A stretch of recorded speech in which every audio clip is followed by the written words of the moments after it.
This is something which so many golfers get wrong, and it's something that could dramatically lower your scores without taking a golf lesson, without changing your swing, and without necessarily hitting the ball any further. Hi everyone, my name is James Robinson, welcome back to the channel. Today you join us, we are at Sharjah Golf Club playing a worse ball. This could get interesting, there might be some arguments, but we are using today the Milessey PF1 rangefinder. I'm really enjoying this, I've been using it all year. I haven't been paid to use it all year like some people think, but we have partnered with Milessey on this series to help you guys improve your distance control and know how to use a rangefinder, because these things have been around for quite some time now. Loads of different brands have produced lots of different rangefinders, but people don't often know how to put them to best use. Chris, you caddied on tour for quite some time and you would have used these in practice rounds. Yep. Now, how would you use this on a hole like this? We have already played a better ball, guys, here at Sharjah Golf Club. We're giving you tips every single day, yesterday, today and tomorrow, on how you can get better at distance control. We're using Chris's tour knowledge to do so. So if you want to check out the first video in the series, that's linked below. Also make sure you check out Milessey's Instagram, and if you want the chance of winning your own Milessey rangefinder, then make sure you get in the comments below and let us know how far do you hit your 7-iron. And hit that subscribe button, because you have to be a subscriber. Right, so all I've done there is I've pushed all the trees on the right, so pretty short, but something to take into account. Obviously, if you're somebody who's a slicer of the golf ball, you're not confident off the tee, then that's something you need to take into account. That might change where you stand on the tee box. So for example, if you're a slicer of the golf ball, you might then come and stand on this side and hit much more down the left-hand side, because even if you slice that, it's slicing back towards the middle of the fairway. And also here, I imagine if you have a low ball flight, Chris, so if you don't get the ball over that tree line, you need to know how far they are to potentially stay short of them, or just know where to line up off the tee like you've said. Correct, yeah, and obviously for me, I've used the rangefinder to get those trees in the distance on the left, see how far they are. Again, around about 300 yards, so it shouldn't come into play unless I hit one really good, but I know there's a lot of room to the right, so I know that this hole, you'll either use a course planner, there is also some GPS on the cart to show you the hole, but I know there's more room to the right, and again, after working here 7 years ago, I know that, and I know that I can go a little bit further right and still leave myself a shot in. This is a par 5, even if I pull this one a little bit and I'm stuck behind those trees, I'm just going to have to take my medicine, and that's just how we play to stay. Obviously I'm not going to get in the trouble, but if I'm blocked out, I've still got a shot.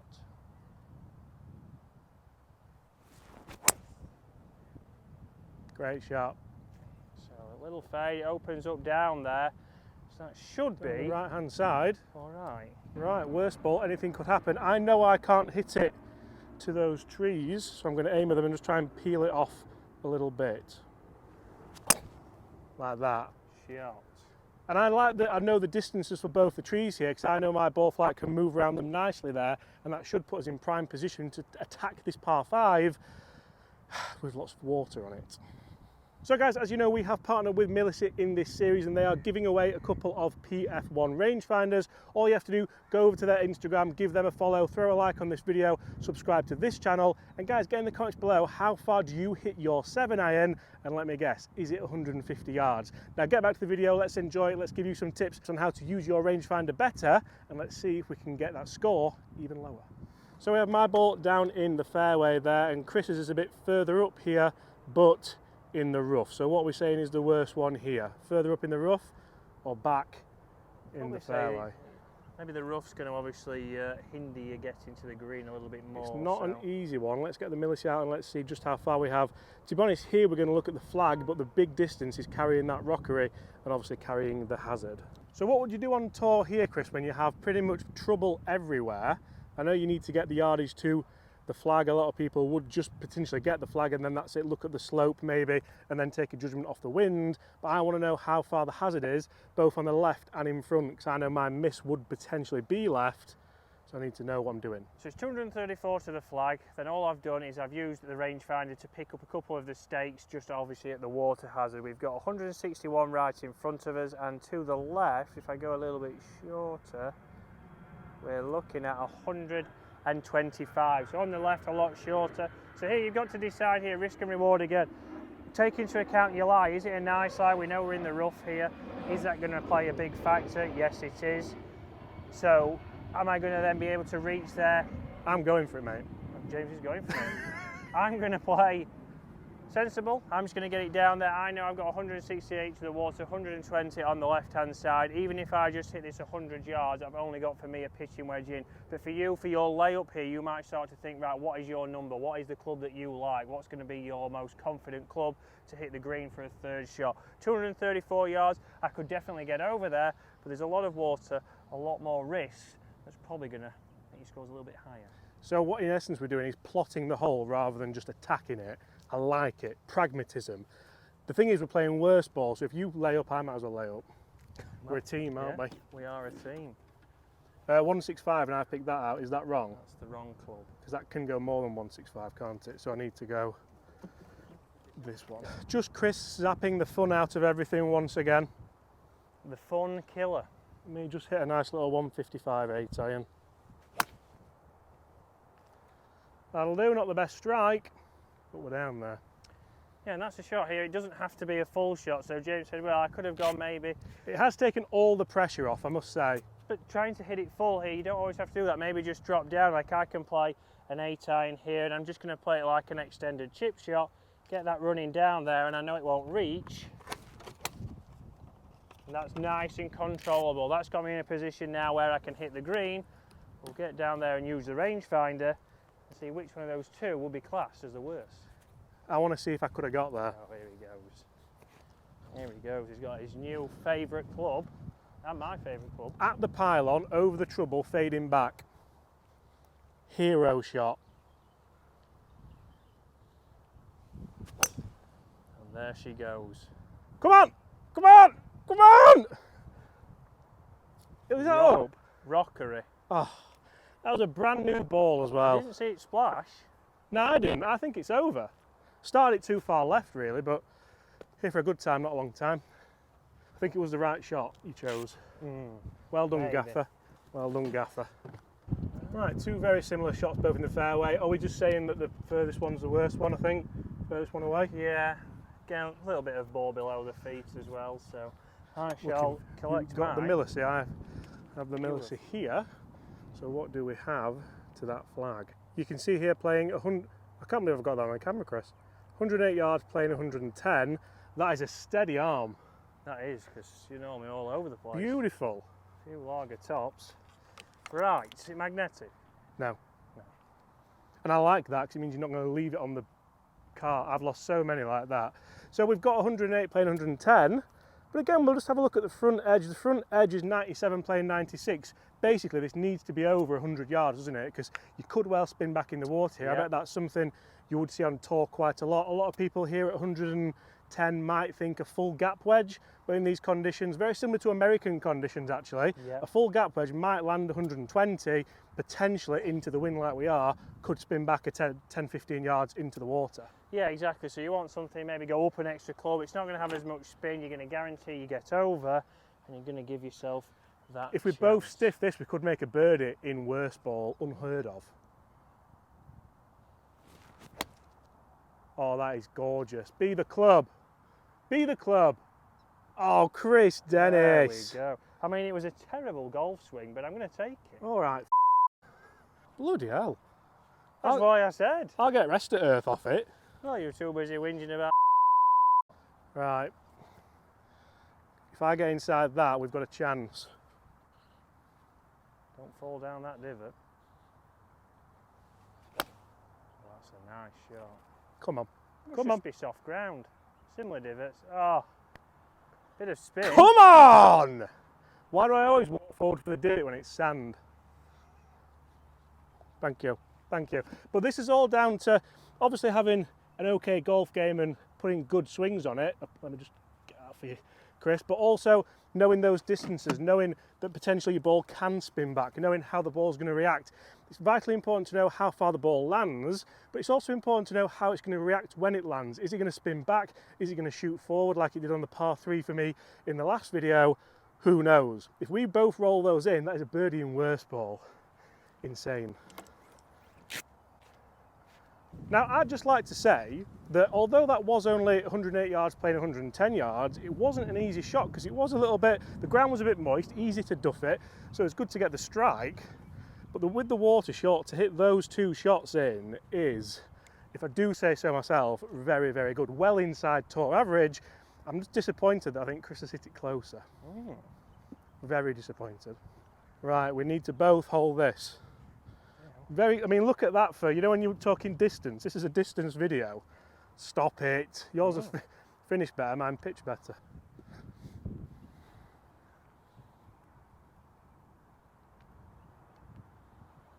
It's another great roll.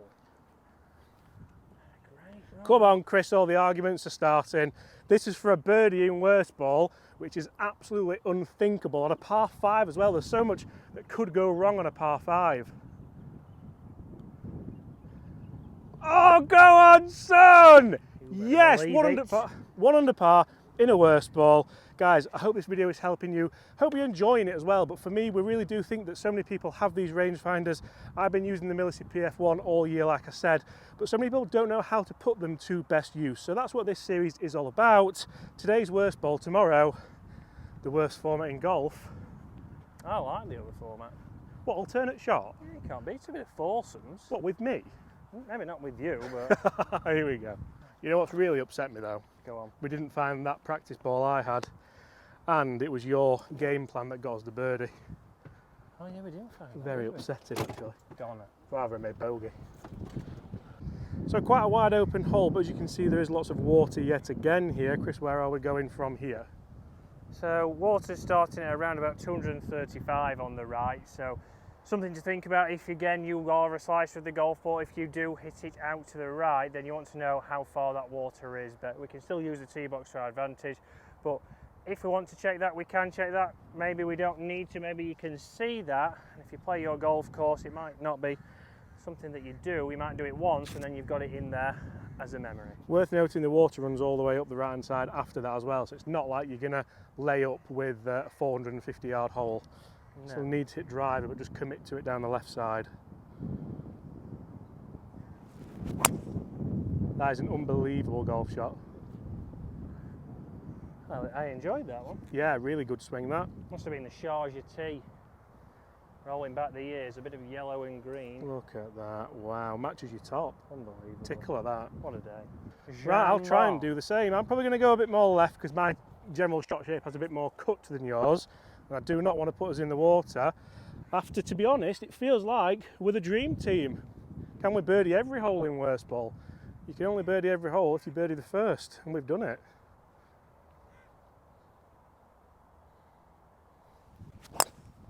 Look at that, beautiful. What a shot. Carbon copy of yours actually, that. Let's see the distances. Should both have good shots in. Right, two really good shots there. Chris, I've done you. Yeah, well, I've done you with a mud ball as well. It's picked up some right mud on it, that one. Right. So how are you using it here? This is another one where a great golf course to do this test because lots of danger. Again, carry 113, so to get over the rocker is 113. Front edge and that's the first number you're looking at. Get over the trouble, this is what I need to do. Yeah, front edge of the green's 124 and the flag's at 141. So very quickly done that there, so it's not slowing you down. If you get to your ball and obviously your playing partners are hitting, you can really get those quickly. It does lock on, does vibrate very quick.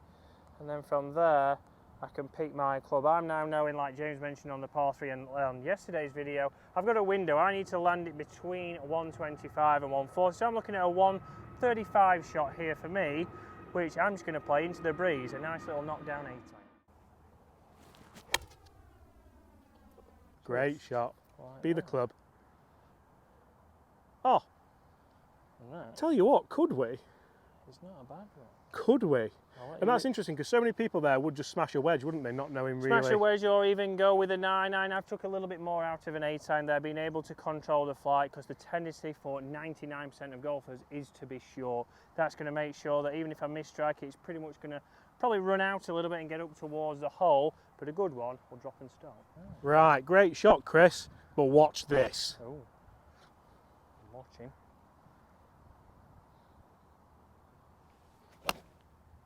It's a great flight. Pretty much identical. We are good at this, aren't we, at the moment? It's the rangefinder, we're actually taking it serious. I think there's definitely something in it where you do start to concentrate more and start thinking less about your golf swing and more about your golf ball. And there's a lesson there for everyone. Annoyingly, I think yours is closer again, though. Oh, dear, not again. Yeah, maybe I took a little bit too much off, but 2 good shots. Right, Chris, that's a fantastic shot for you. Unfortunately, we are going to take mine, which is a little bit shorter, into the wind, and it did spin back a little bit. But 2 good shots. If you hit the green in regulation from 100 and what was it, 45? Yep. You're generally going to be pretty happy. Let's see if we can both roll these up, salvage a par, or even if we hole them both, imagine that. What a dream. Pulled it. That's positive. We're going for it, aren't we? We're a team. Ready? We've both got to hold that though. Positive. Don't you hate it when you hold the putt, it doesn't count? Oh, great putt. Straight down.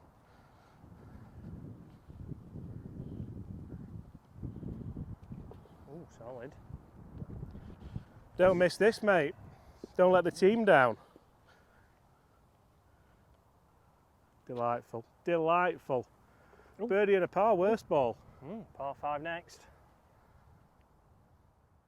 Right, we're not doing bad. We're unbelievably 1 under par. We only shot 1 under par for the better ball, didn't we? Which is the worrying thing. Which is the worrying thing. So we're 2 under par collectively, and tomorrow we're playing greensome. No, we're not. We're playing foursomes. I always get them mixed up. What are you doing now? What I like is you're stealthily doing it really, really quickly. You know, people say, oh, you're going to take forever. Yeah. It's actually a lot quicker than losing loads of balls, isn't it? Yeah, so the water comes out here on the left. You can just see the rockery. So I've got the rockery there. I've just got one of the stakes again. 250 yards, and I know there's a lot of room to the right here. So I'm now thinking, right, my tee shot probably wants to be starting at that bunker, and if anything, I do move it to the right. So I start at the bunker, move it right. I should be fine. And again, the carry to get over the water, if I was to pull it, is a grand total of 250. So 250. Should make it with driver then. Which I should really make it if I do pull it. It's a par 5 after all, and this is not somewhere where you want to be thinking, all right, let me just get off the tee with a 3-wood. You're then having to hit a longer second shot, and then you're just hoping to get on the green in 3. Here we need to be nice and positive. There's a lot of room to the right, so use the rangefinder. Gives you that little bit of confidence that you know, even if you do start it a little bit left, it should be fine. That is unbelievable. That is the shot. Well, I never used to do that when I worked here. I really don't want to hit one now. I don't really want you to either. That's nasty. Right, just the same, please, James. Can we get there in 2? I think we can. It's 530 yards total. So it needs 2 exceptionally good hits. Well, we'll not be allowed to go for it with you as captain, will we? Safety first. Go on, carry it then. Oh, it has.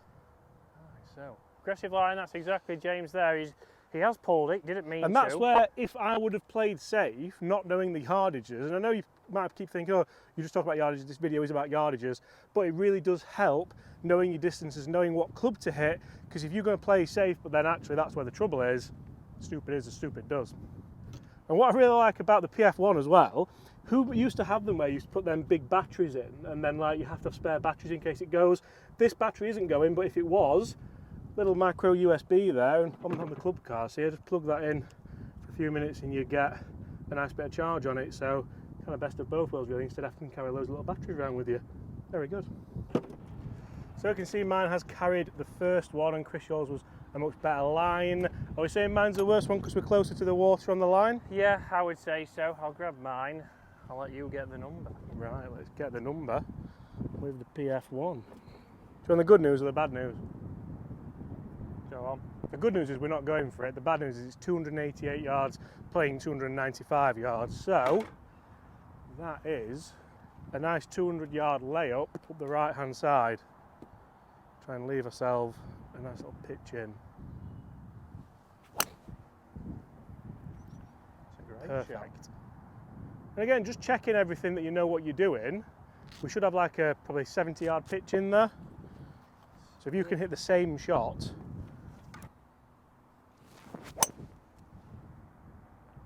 That's dicing with it, Chris. Carry! Aggressive line. Oh, it's hit the rock! And it's up there. That is unbelievable. Good flick on by the rock there. A little bit of a pull, but I managed to just about carry. Right, which ones? I mean, yours got really lucky. You got a scuff on it? It's got a big mark on it. Right, we'll go with this one. This is the furthest one away. So, and this is again where a lot of people might not think to use a rangefinder or to even check a distance. You'll just go with feel, which isn't really a very scientific way of doing it. But we'll get to the ball, and we have 58 playing 60 on slope. Check out James's steady hand again there. It shows you ball. Very nice. Couple of marks on there. There as well. Oh dear. Right. Well, Over it to lives you. on. 60 yard. We've played quite commendably here, haven't we? Mm. For a worse ball.